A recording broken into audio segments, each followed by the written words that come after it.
Uşağa nə əməliyyat yancam verirsən? Təsvirmiş və adamcı mozi əməliyyat bipuli. Filistin abad oldu, biz bədbəxt olduq. Qiyafəmdən tutmadı. Tutmadım. Yalan deyirsən. Yox canım, fövqi təxəssüsüdür ya, dadaş baxırsan. Pılı qutaatı.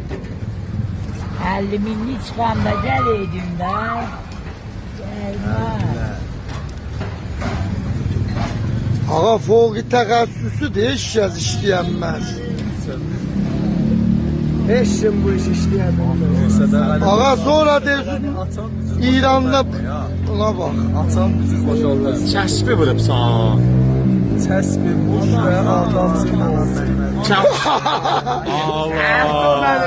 Allah. Xərci çıxdı da. Gəl. Ya birun bebinə. Koy geç. Bəlvəz usta qarı işdir, ya şıxlıqdır. Biraz aşağıda tut koy görsəksiniz. Saniyədə pıldı çıxır çöldən. Tehranda qəşəng işləri bunlar. Tehranda gündə 5 milyon. Ama hep kuşədə var. O kuşədə. Görüşək. 50 minlik çıxdı. Kimi? O yolun ağzındakılarda qəşəng olar. Məsələn, İsarda zadda. Tərəf yol açılır isə tərəf çıxarsan. Bəlvəz usta qardı, Allah'ın dostu, buna bax. Saniyədə çıxır çöldən. Sonra deyirlər İranda zirəng adam yoxdur, bax.